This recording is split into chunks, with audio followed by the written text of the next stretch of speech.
it'll take time, hopefully before the meetings are over, we'll get it back. Okay. They're gonna message me when it's done, so I can go grab it. Oh, okay, thanks. Good morning, everyone. It being, To confirm it. we'll call it 9:04 on Wednesday, October 13th. We'll call the Human Services Committee to order. We do a roll call for us. I don't believe, Mavis Bates called and said she would not be here today. For what that's worth. Lewis, Lewis here. Allen, Davist, Davist here. Iqbal, Kenyon, Heerog, Shepro, Shepro here. Sturgis. Sturgis here. You do have a quorum. We do have quorum. Okay. Have a motion to approve the minutes of September 15th. So moved by Kenyon, Second by Lewis. second by Lewis. Any conversation on that? Go ahead and call. Allen, Davist, Davist, yes. Iqbal, Kenyon. Iqbal, yes. Thank you. Mr. Kenyon, Lewis, Lewis, yes. Sturgis, Yes. passes. Any public comments? We have 2 or 3 people in the room. Anybody online, Blair? Blair, I see one guest. An 847 number. That's one of our people. Okay.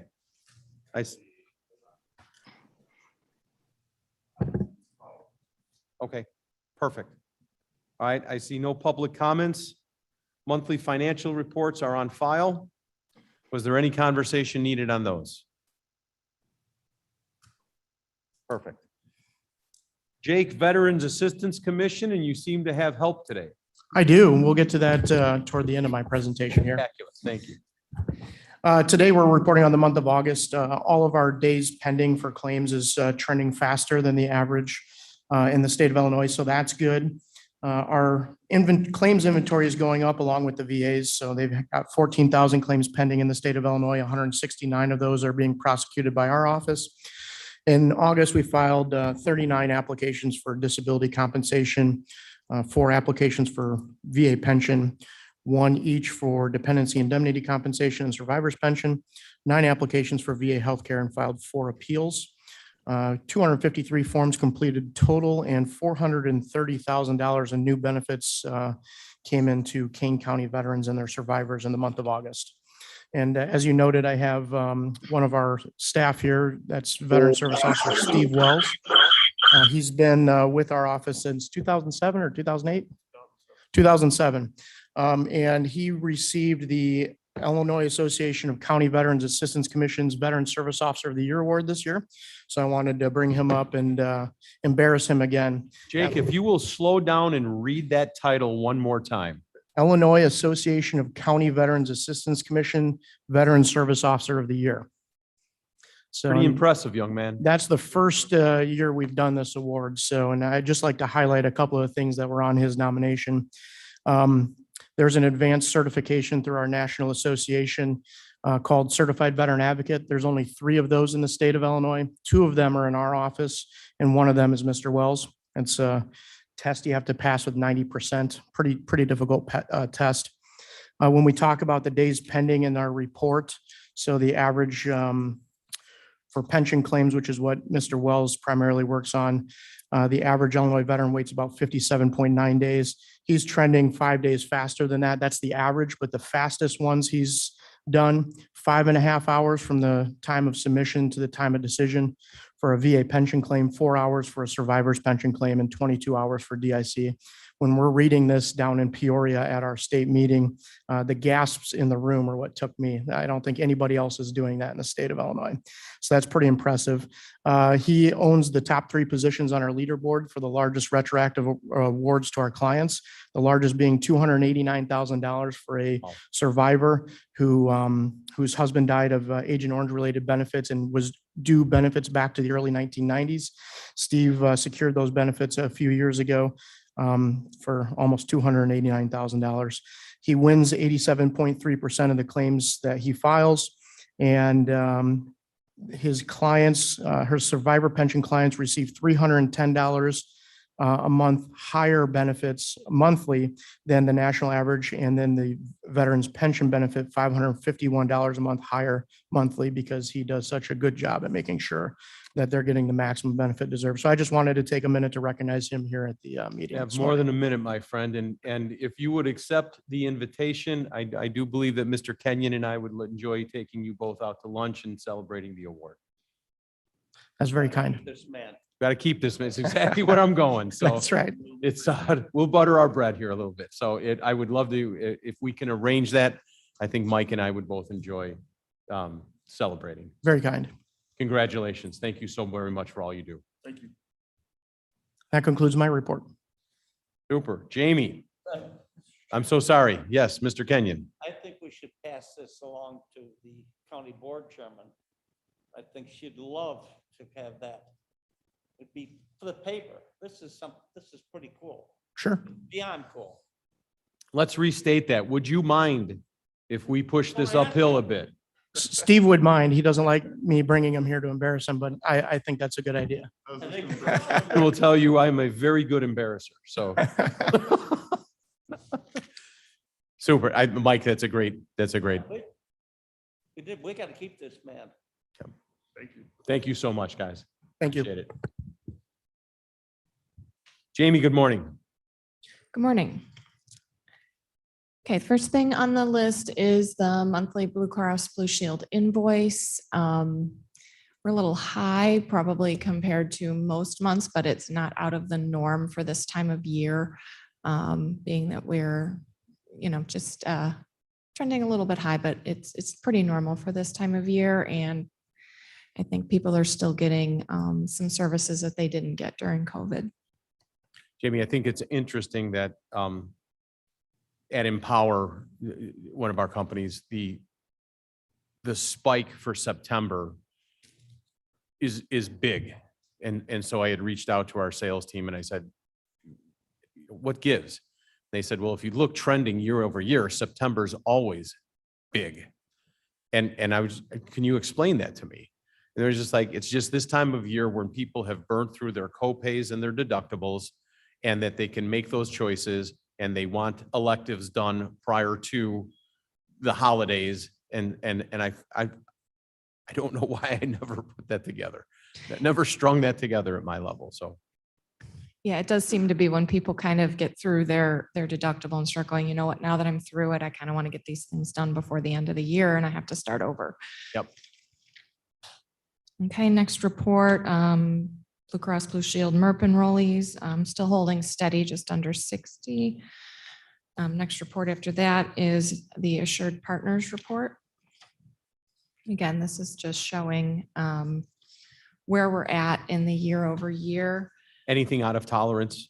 in No, your opinion? nothing out of tolerance range. We're behind, but we're just starting this year because it started in July. So nothing that's drawing concern from our broker or from finance right now. And the new team with Assured is working out well? Yes, they're fantastic. It's the information I'm receiving is that this has been they were already top shelf, but the merger has enhanced them even further. It has. We're right now looking at different types of wellness programs that might be more effective for our employees. Things such as biometric screenings tend to get stale after a few years. And so they've been really helpful. We're just in the early stages of that, but we've been talking with them about what kinds of options are available for wellness programs, and they have a lot of really good resources for us. And can we go out on a limb and comment on their donation? Yes, they've offered us a donation for an employee prize for a survey we're planning to do, which is a brand new iPad and Apple Pencil to go with it. So that was very kind of them. I thought sincerely, I appreciated the gesture. It's an iPad. It's not $1 million, but you know what? They didn't have to do it. And I thought that gesture was outstanding to reinforce the partnership that we have with them. So Yes, they've been excellent and they've got wonderful resources now that they've merged. It's really expanded the resources they have available to us. Perfect. Were there any questions on any of those reports so far? Okay, moving on, I have the applicants report. High numbers, I mean, total applicants for September is 202. The job market continues to be just a lot of motion in and out. But it's good to see we're getting a lot of applicants and getting a lot of candidates in there. And if you go to the new hires report next, there are 24 new hires on there. A large portion of them being youth counselors, which is good because they have been short-staffed. So it's good to see them getting some good applicants and making some hires. And Jamie, should we comment that I believe with yesterday's vote, we've cleared the bottleneck for hiring. We were tripping over our own feet in certain situations where replacing an employee that had left us was taking us 30, 60, 90 days in some cases. And we were losing the applicant, and the county board has cleared the path for that, for us to be able to make those hires in this very unusual snapshot in time with hiring people. And I appreciate the confidence of the board, and I think that speaks volumes for Jamie, the way she was able to present it and gather support. So I thank you. The termination report is next. I also, at the request of, I believe, Mr. Sturgis last month, looked at terminations with reason. Even with, I put 9 months together, even with 9 months together, there were a handful of departments that did not have enough variance in that report to present it. I do have it, that I printed it and figured I'd, just kind of review some of that with you.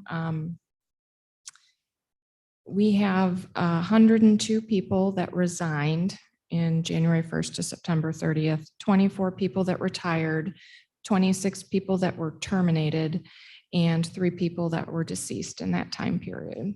Could you read those one more time? I'm so sorry. Sure. 102 that resigned, 24 that retired, 26 that terminated, and 3 deceased. And that's January 1st to September 30th.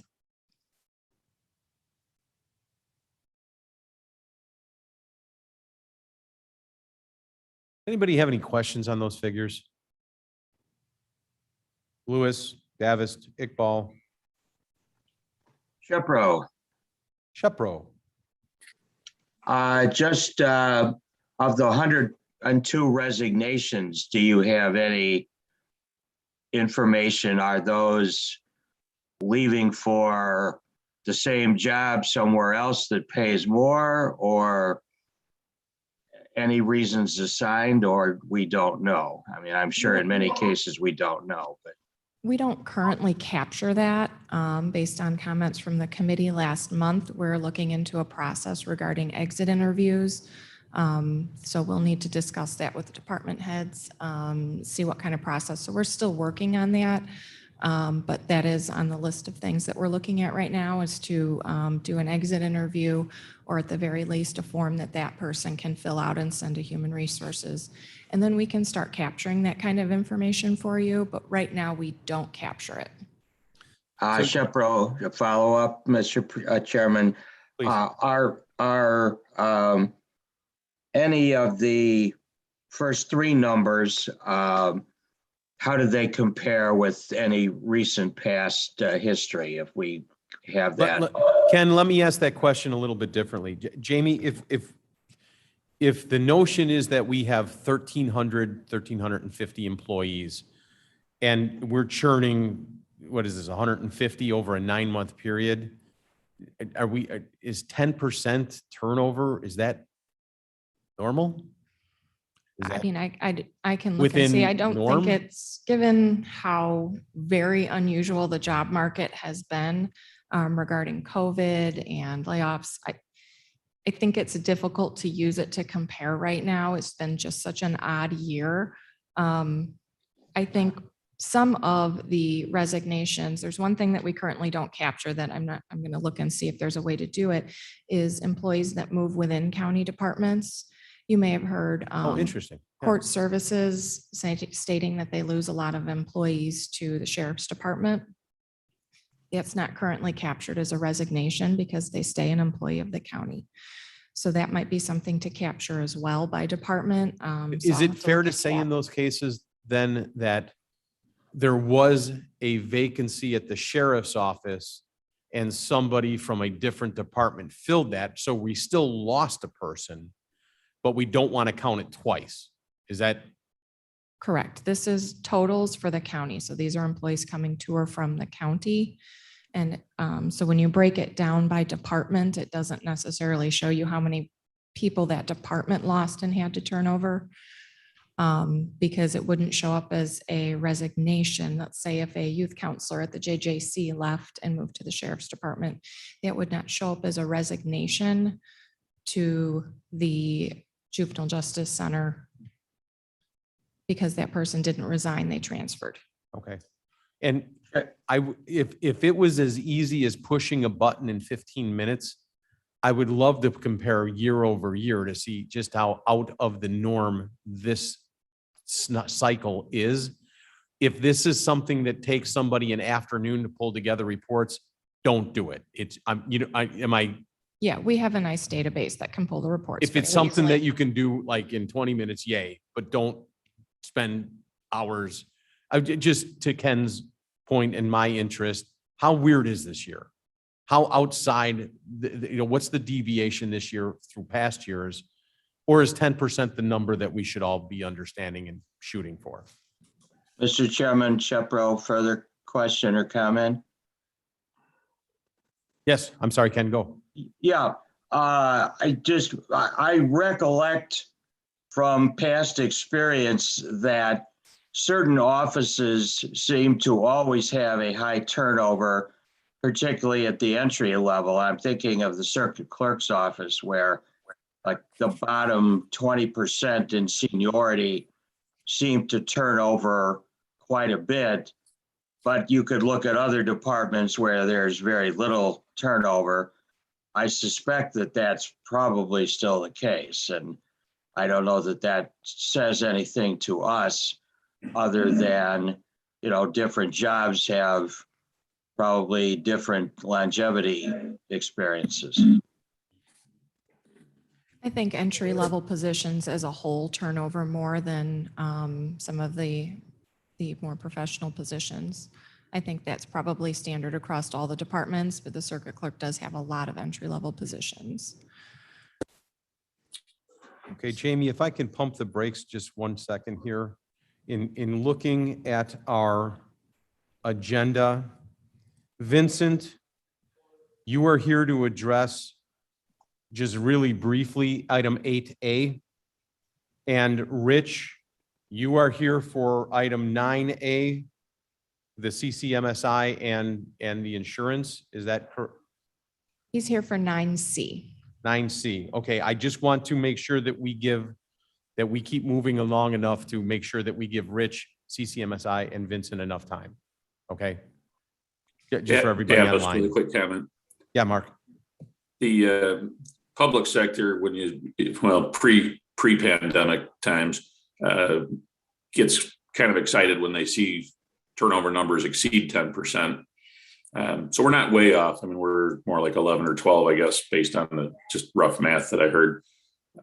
But the exit interview approach, or as close as we can get to that, and the year over year that you referred to are both very worthwhile efforts and should be undertaken as soon as possible, I think.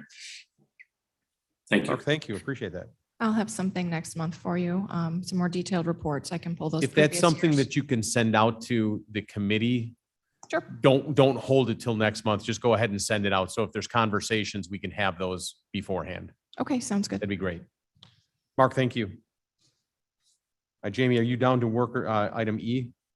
We have workers' comp reports. There's nothing particularly new or out of trend here to report. Everything is clicking along fairly normal.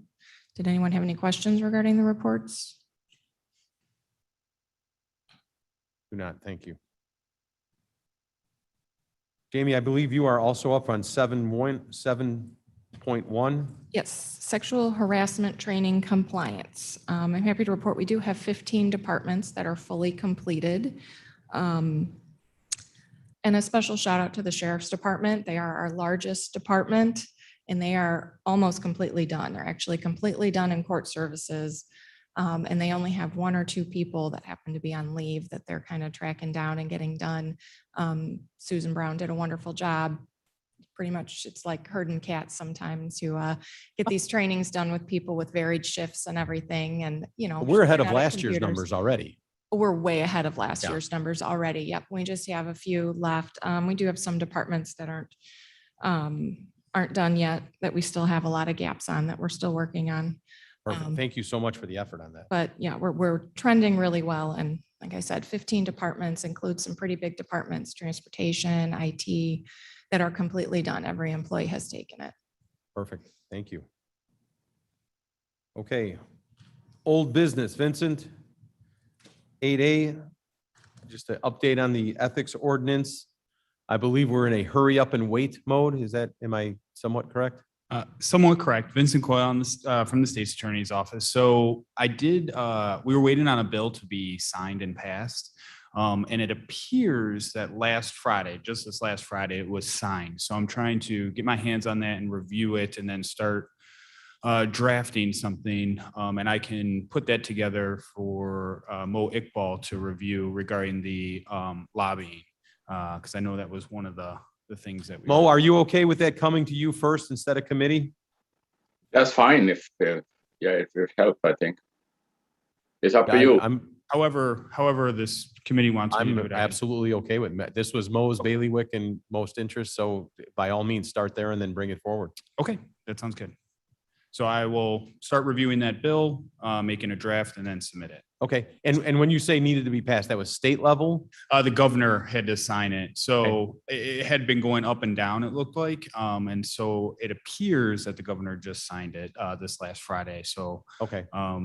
so I can start. And Vincent, please, if you ever just have an update like this, feel free to zoom in so you're not, Oh, sure. your time is valuable. We understand that. So if this is an update that doesn't require, huge, please, the offer is there to zoom in. Thank you. I So, appreciate okay. it. Thank you. Mr. Thanks for all your Chairman? work. Appreciate it. Yes, sir. Is that Shepro? Jepro, yes. Question for Vince? Yes. Yeah, my recollection is that the governor had vetoed one of the ethics bills and suggested revisions, and that was supposedly coming up next week when the General Assembly goes back into session. Do you know anything about that? I know that if it's the bill that I was looking at, which is, let's see, 539, the governor did veto it with suggestions to make changes. I thought it went back and it was just recently signed by the governor, but I can double check that. And certainly when it is signed, I can get a draft together. Thank you. And I guess effective date is probably January 1st. That's what I haven't seen the effective date yet, but that would be my guess. But Ken and Mo, that wouldn't preclude us from moving forward. No, I don't want to wait till January 1st No, to no. start working on this. Is there any reason we can't do this in tandem? no, waiting for that? the purpose of my question was to discern, you made a comment about hurry up and wait, and I wondered if there would be a hurry up, because when they have passed some of these things in the past, they have included a mandate on lower level governments to do the same, often with unrealistic deadlines. Ken, just so we're clear, my comment was to pay homage and respect to Mr. Iqbal, who has been ever so Yeah, patient yeah. on this. And I don't want him to think that anything's sitting on a shelf growing dust. We literally can't move forward at this point, waiting for that information. And now that if that's there and final, then let's go ahead and move forward. So, I would think we could move forward even if it wasn't final, because obviously the county has authority to do certain things regardless of what Springfield does. Thank you so much. Thank you. Thank you. Jamie, who is up for the Health Department analysis? I'd like to introduce Pat Farah. She's been contracted as a consultant to help us with the health department analysis.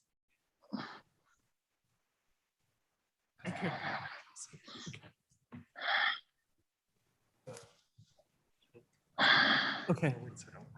Okay. I'm a little bit shorter than the last speaker. My name's Pat Farah. I am the president of Farah Consulting Group, and I've been contracted to do your project to review the health department and staff and services. So I'm going to be fairly brief, but happy to answer any questions. Pat, can I ask you, Sure. where are we in the have you just begun or are you completed? We had just begun. Perfect, okay. Started October 1st, and I'll go through some of the activities that we're going to take on over the next 2.5 months or so. So you're Q1, end of Q1 to wrap this, or what? Actually, end of Q4 of Oh, this okay. year. Yep. Thank you. We'll be done this year. Appreciate that. Okay. So there were 4 main areas that we're looking to collect information. Services in the health department, both current and potential future services, staffing, qualities of the new executive director, so input on that, and then the workforce environment and productivity. So my process is that some general information went out to all of the staff to give them some context and make sure that everyone was aware of the project and willing to participate. I'm meeting with the health department management team tomorrow to get more input on the actual steps of the project and questions that we'll be using with the interviews with the staff. Kathy Foster has met with union leadership to make sure that they're aware of the project and ask for their input and support on the activities. And then the final piece is to do interviews with every staff member in the health department. So this is just an overview of the staff interview. We'll do an introduction, do the actual interview, and then wrap up. Staff will be given the opportunity to submit a written comment form as opposed to having to answer face-to-face if they're not comfortable with that. This is a list of the sample questions that we'll use. I am going to review these with the management team tomorrow to make sure that we don't have any duplication in questions, see if there's anything else that they want to include, other probing areas that I should make sure that I address as I'm meeting with the staff, but this is kind of the general focus of them. Every interview, I will speak with every staff person. Every interview will have some kind of ground rules, and I wanted to give you information on what those were. And then finally, this is interviewing schedule. I am planning on being done with all the staff interviews by the first week of November. So my hope is to come back to you at your November meeting with at least an initial analysis of what I obtained from the interviews and some just general highlights, not a full report, but at least the initial report. I'm happy to answer any questions or to provide you with any more detail. Pat, if I can ask 2 fundamental questions. Sure. Which I guess is why is this in human services and not at the health committee? And then I'll let Jamie answer. are the goals to help identify what we're looking for in the new director as we go from interim to permanent? Or is the goal to try and revamp the department? I just need some clarity on that. Your second question is what I'll answer first, and then I'll let Jamie talk about why it's here as opposed to somewhere else. The purpose of the project is twofold. It is to elicit feedback from the current staff on qualities for the new director that would be critical to have as you begin to do your search for that director. And then to look at what is the current service strategy, what potentially might happen with services in the health department, and how does your staff align with those current and future services to identify any gaps or necessary expansion that might need to happen with either services or staff. Okay. Okay, and Jamie, why don't you, if you could help speak to that, I just don't want any rub between committees or commissioners or misunderstanding or rumors or anything like that, so. My understanding is everyone's aware and was in agreement that the Health Committee is more programmatic and they look at the services provided and development of programs. This analysis is very based in staffing and hiring of the new director, which would be more under the scope of human services.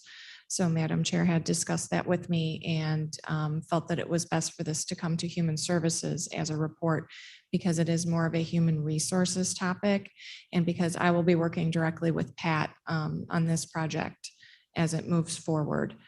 So most of the recommendations are expected to be staffing-based recommendations. Okay, Any programmatic things that are necessary would go through health. okay. And for the record and for everybody online, Jarrett, who chairs the Health Committee, and I have had zero conversation on this whatsoever. This is truly being done independent.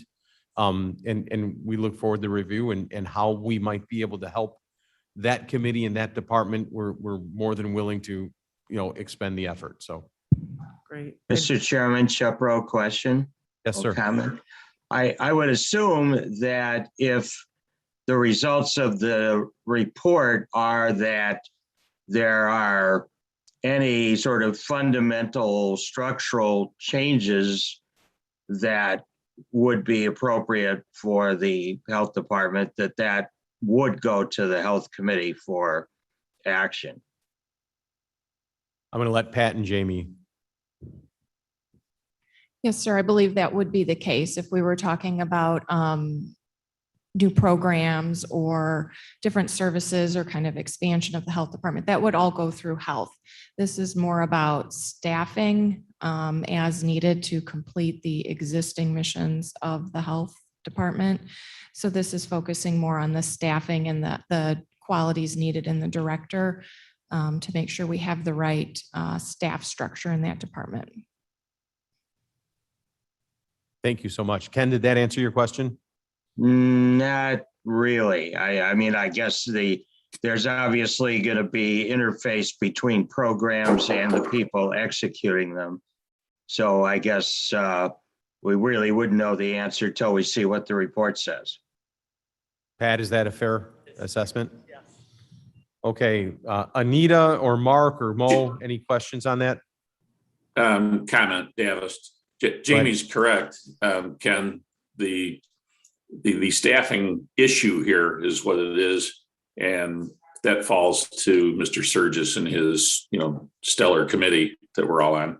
That would be our committee, yes. That, and then that would follow the normal progression, finance, executive, full board. Once the staff position is chosen, filled, approved, the programming part would take over. And yes, Mr. Sanchez and the health committee would certainly then have immediate supervision over those discussions and choices. So I believe we're going about it the right way. Perfect. I just don't want any miscommunication, misunderstanding, rumor mill, that we're doing it the right way and the genesis is here, but that doesn't mean that, it's not going to flow in the appropriate direction. Pat, thank you so very much. I appreciate your time and thank you Look for forward to coming. seeing you next month. Absolutely. Kane County business analysis, that would be Jamie.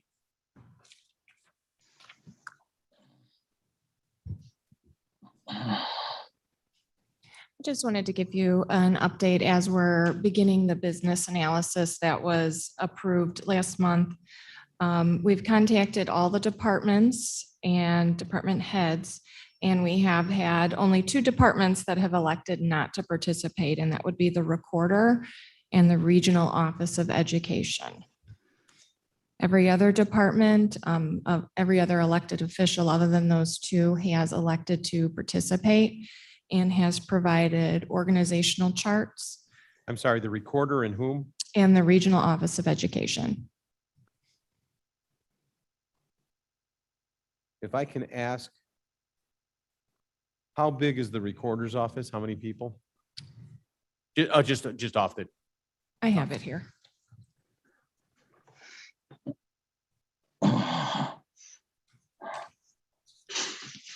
It's fairly small.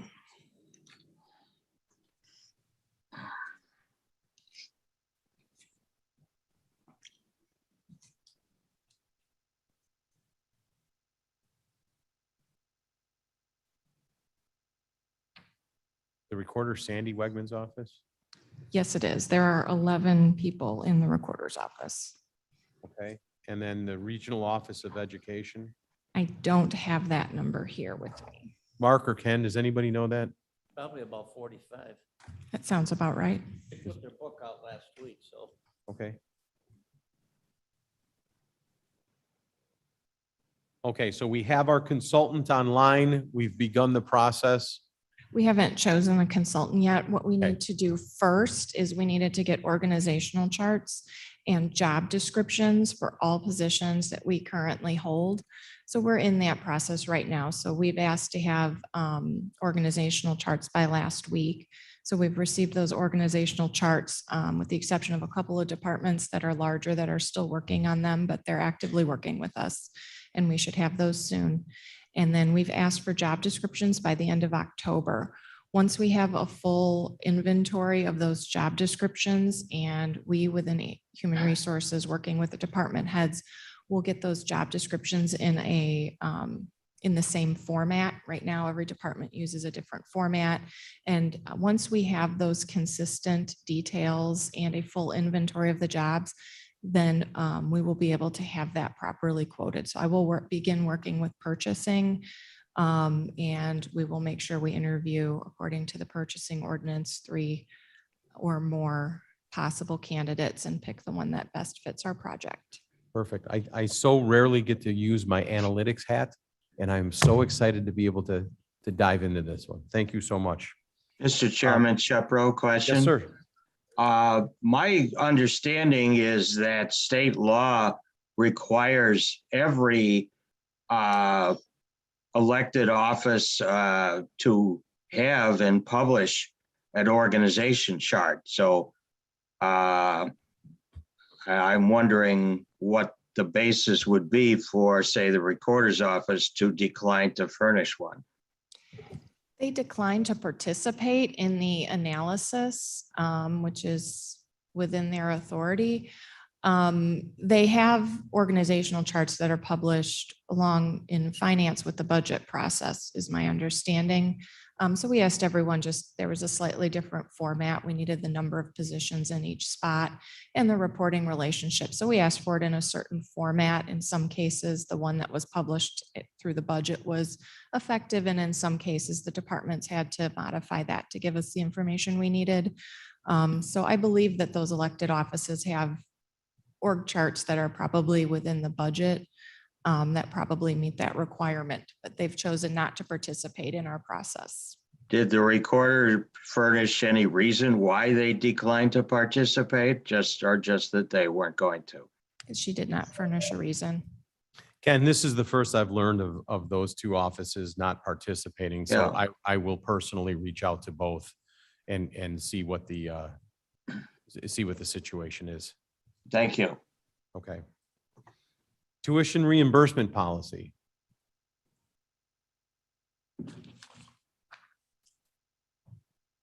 I've put the policy just with some comments. I asked last month just if there were any comments, and I do thank Ms. Lewis for providing some comments on that. They were the only comments I received. Jamie, hang on. Can you, whoever's running the computers, can you put that last screen back up?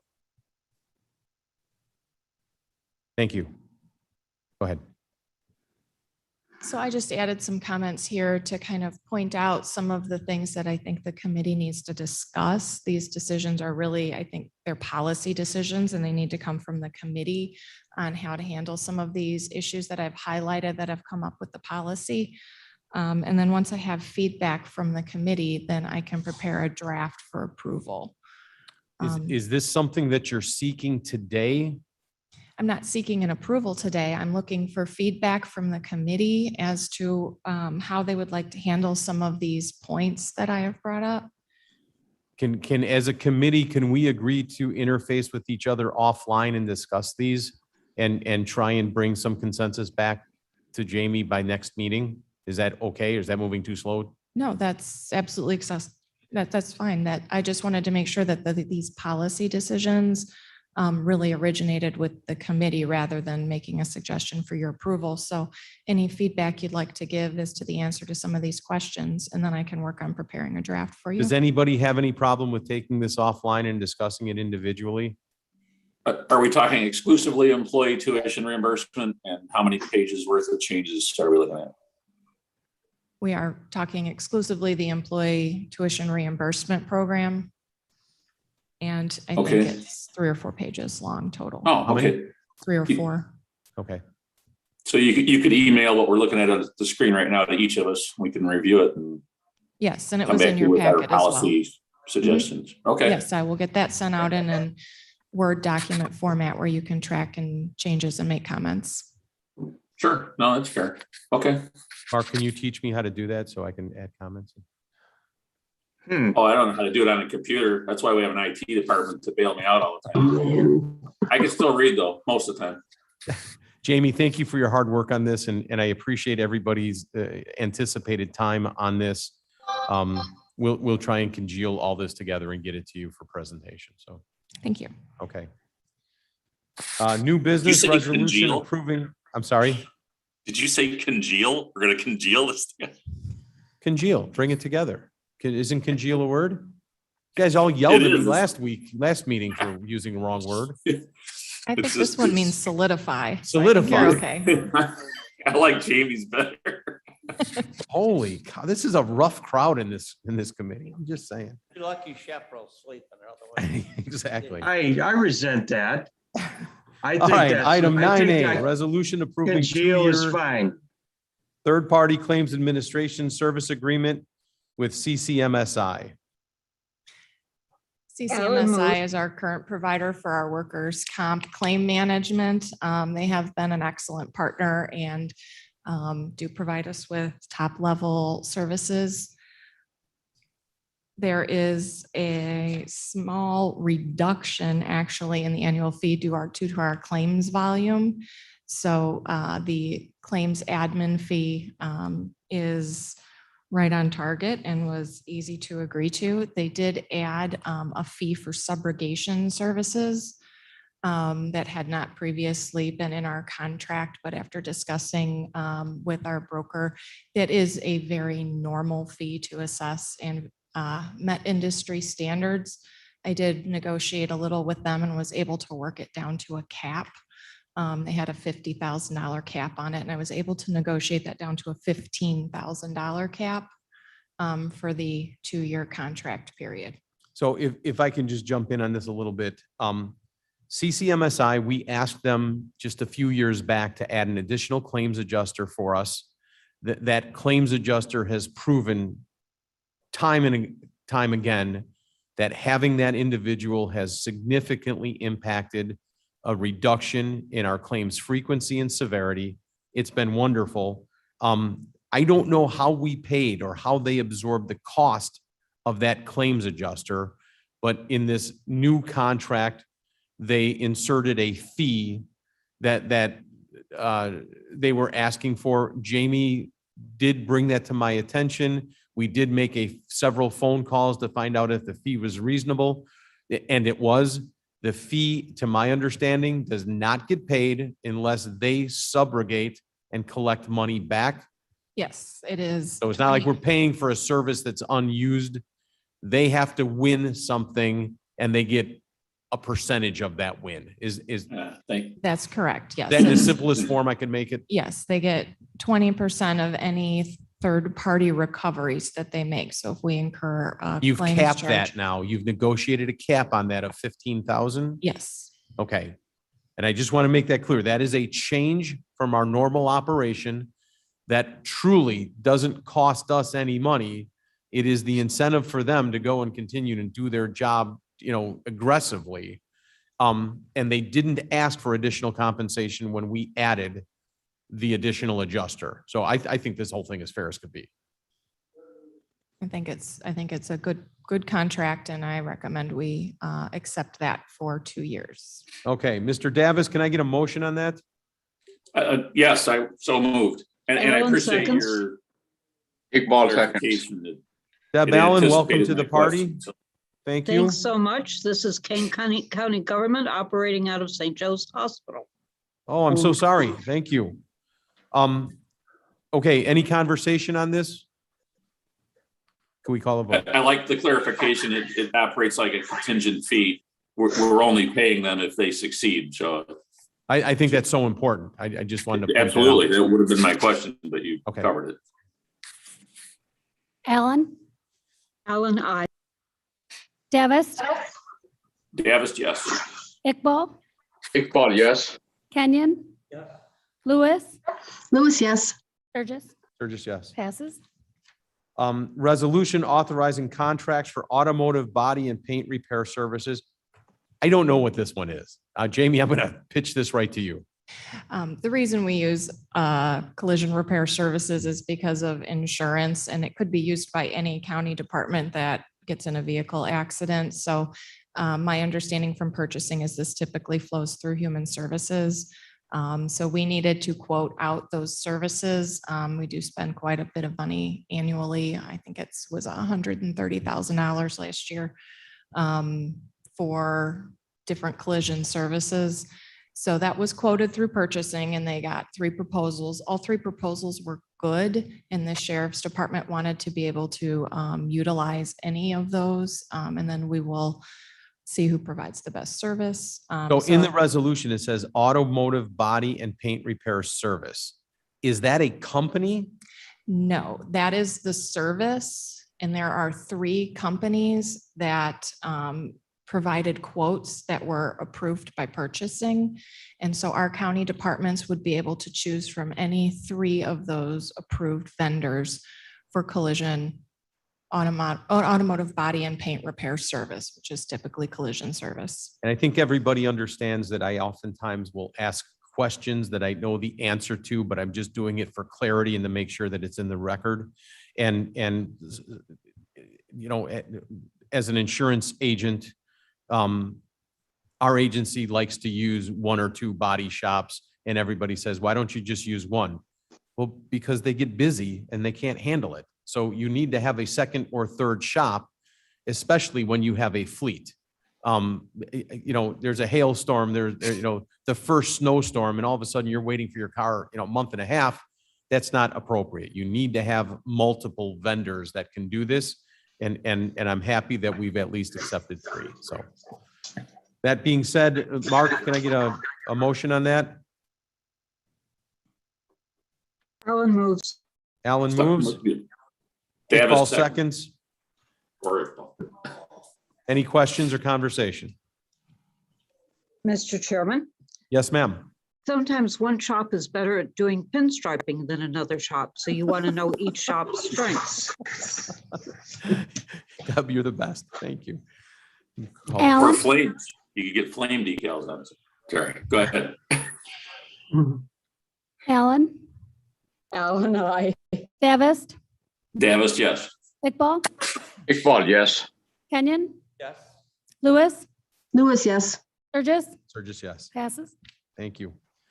Item C, new business, item C, the 2022 insurance policies. Rich Ryan is coming up to the podium for those online. Rich has pretty graphic reports, all colored. And Rich has been a busy guy. Rich has been a busy guy trying to make things happen. I think we reported back a few a few months ago that one of our carriers was pulling from the market. It had absolutely nothing to do with us.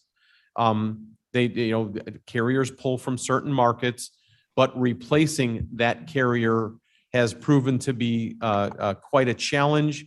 In addition to that, I believe our cyber insurance, as the world has moved on and each iteration of this cyber insurance is intensified, the carriers out there were requiring us to do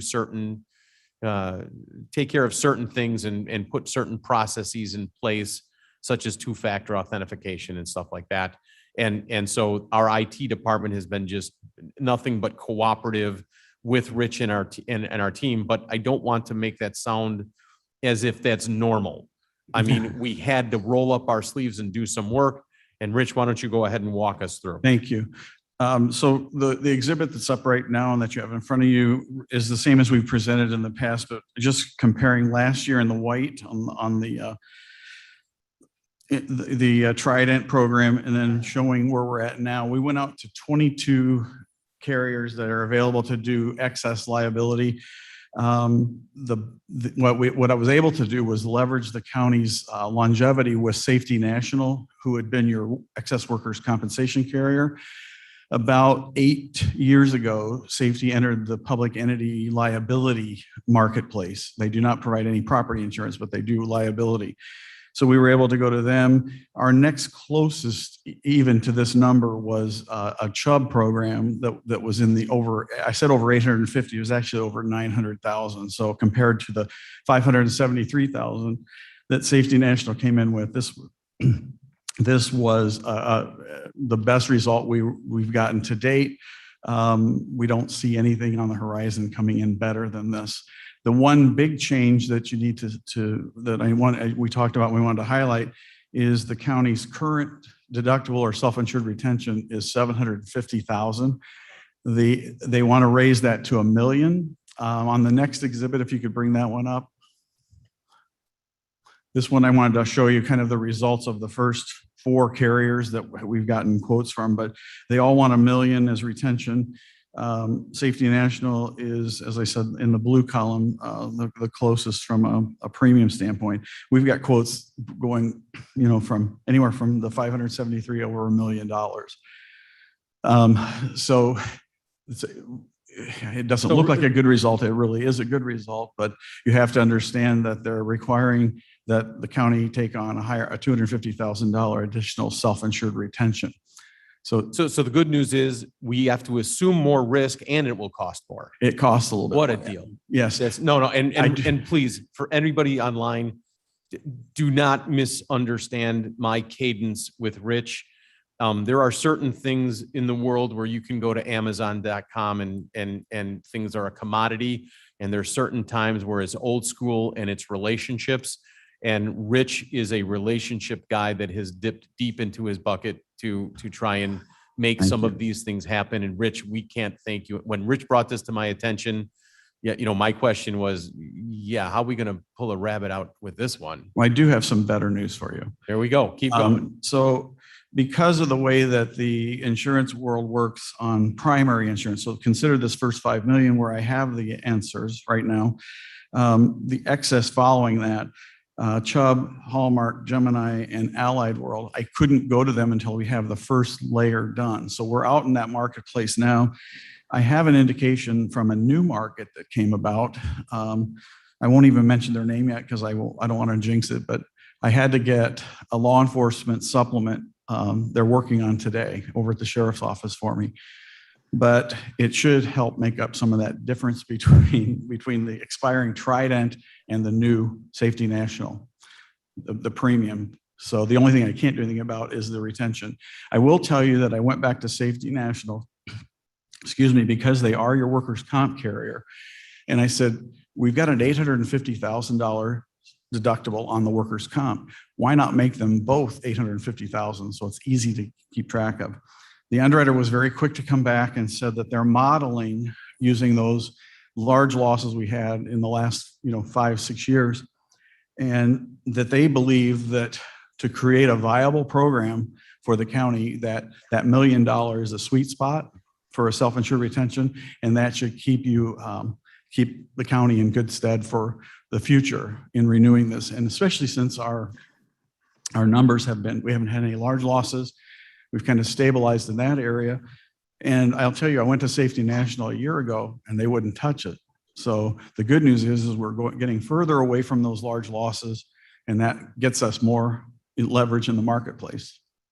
So Folks, remember, it wasn't just 2 years ago where 47 out of 50 insurance carriers declined to do business with us. So the fact that we're at this level where people are attracting us, we are attracting carriers back into our market is just exceptional. And So- the other thing that's kind of affecting, not kind of, it is affecting everything, is the reinsurance world is small, as you know, Cliff. And because of that, carriers come and go, and public entity market like Trident looked like a great market for everyone. They've created a huge problem because of their exit from the market, and they didn't tell us. We found out in June by talking with one of our excess markets who had gotten word about this. So we ended up calling Jamie and Cliff and said, this is what's happening. And we were already in the marketplace. So we're going to continue watching that. But from the excess standpoint, I should have the next layer to get us up to 10 million. Should have that today or tomorrow. And then once that we have that, then we can build the rest up to the 25 million. In the past, we had higher limits than that. Even as you remember, we had up to, I think, 35 million at one point. But so we'll look at that and Do see. you what have we can get. any sort of anticipation of year over year? Are we anticipating an increase, and how large that might be? And I guess the follow-up question is, have you spoken with Mr. Onsick on that? I have not spoken with him directly. He does have a copy of what you're looking at. So Okay. I will do that. But when I get this next layer, whether it be Chubb or it be the new carrier that we're looking at, I'll know that, like I said, today or tomorrow. And then the next layer should fall into place, and then I'll have a better answer for you. But And if everybody can just sit up to attention just for 1 second, we are going to find ourselves in a position again where we are going to need to call a special human services meeting because the timing of everything won't work. And if we remember just 3 years ago, I found myself on a certain Thursday evening calling Mr. Hoscheit and saying, if somebody doesn't sign for this, we don't have insurance tomorrow, but I'm not authorized to sign for this. What do we do? And so to get in front of that, understand that there's nothing we can do. The markets aren't going to give us quotes that are good for 90 days. Here's your quote. You have 30 days worth. We have a county process to follow. We are going to need to have an emergency, and you can all zoom in on this. This isn't earth-shaking stuff, but in order to move through the process correctly, we will need a special meeting of the Human Services Committee, and then get that through finance and executive and in front of the board in enough time to sign this and have these policies. Rich, am I mistaken in that? I have one hope that I will have. Once I get this next layer, we can at least have 10 million to bind so that you'd be able to put that in a resolution. We may have more than that by the end of, in the next 2 weeks. I may have it all done. Okay. We just don't know. Let's set the stage for that, in either event. And then my question for I guess, Mr. Shepro would be, if we get to the point where we have figures, but we don't have another Human Services Committee beforehand, can we bypass Human Services and go straight to finance with this? Or does it have to Genesis here? I would say that you could, as we've done in other circumstances where there's been a emergency or a need to bypass. I recall instances where Development Committee, for example, was bypassed. I would say that we could also adopt a resolution authorizing the chairman to take that action and hold that in your pocket, so to speak, until you needed to use it. Mark, I was going to ask, as part of that, though, is the need for a special meeting going to be more or less on a date certain, or we won't know when we need to have it until we know when we need to have it? Rich, go ahead. The latter, probably we won't know on the excess. We should have the cyber complete. The only other thing we're missing are those excess layers. So we could if you wanted to, we could put these into the resolution as we have them right now, or wait till the excess, at least we have 10 million. We may have 15, we may have 25. I just have no idea. They can't do the excess layers till the next layer falls in. It's like dominoes, as you know. So, I uniquely totally understand, but want to set the stage. yes. You know what I mean? So that's why I'm wondering if in a week's time, I know where we're at at least 3 of the layers, say on that top section, should we at least get that into the resolution for you to push through for Jamie, November? you and I can do that offline. But You're- Jamie, if you can have the conversation with Madam Chair, just so I have mentioned this to her, that this isn't an error. This is just the way the marketplace works. And we run into this every few years. And because I've tried it, this is going to be one of those years where, You know, I was listening to your earlier conversations, and not to belabor the point, but the insurance market's no different than the rest of the world markets as far as employees. They're all having movement and change and looking for employees. So we're having delays because of that. So we're pushing past those, and we should get these resolved. And the cyber, I know they're working on the updates of what they're doing on the security measures. That should fall into place very quickly. One other thing I wanted to point out on this list was the crime insurance. That carrier went away as well. They didn't want to do public entity any longer. We found a really good replacement through Hanover on a public entity program, and it's less expensive than last year. So Perfect. that's, and Rich, just to reiterate one more time, when a carrier pulls from the market, it has nothing to do with us as an organization. no. They've just reached their saturation level. They have enough at risk. They're just pulling from a market. We need to respond. They've changed their appetite as what they use as their wording, but at least in that case, Hiscox it was a British market. They got back to us right away and let us know that was happening. So we were able to get that done through Jamie, get the applications out there, and now have a very good result. So Perfect. If you could keep me abreast on how we're doing budgetarily on that, that I'll would do be that. fabulous. And then once again, we say it over and over. We are so blessed here at Kane County to have just, we say it often, we have the best and the brightest and Rich. I mean, I certainly appreciate you and all the diligence of your team and the communication. Jamie and I never feel that we're left in the dark. You always have an answer. Rich will call me at 6 o'clock at night, 6:30. He'll call me on a Saturday and say, this is where we're at. This is what we're doing. And of course it's never enough and it's always too expensive. And we give it right to him and he holds his ground with us. And we thank you so much. We're so appreciative. Well, I'm hoping to have some better news for you later today. Okay. Anybody have a question for Rich? Perfect. Can I have a motion to place I'd like to reports on take him to file? work on a. I'm sorry, I Mark. also go ahead. have, on a personal level, I've got a carrier who left the market and has left me high and dry, but it's not in Illinois, so I can't have Rich come work on it for me. We do out of state. I'll call you. There we go. Could I have a motion to place reports on file? So moved. Davis. Davis. Alan, second. Sure. Alan, second. There we go. Any conversation for reports? Call the roll. Allen, Alan, I. Davis, Davis, yes. Iqbal, Kenyon, Lewis, Lewis, yes. Sturgis, Burgess, yes. passes. I see no need for executive session. Deb, I don't know what's going on with your family or with the hospital there, but blessings to you and I hope all is well. Godspeed there. Motion for adjournment, Mr. Kenyon, I would move. Mr. Davis. Davis, second. There we go. All in favor, say aye. Aye. Opposed? Motion carries. I thank you all. That's an hour and 6 minutes.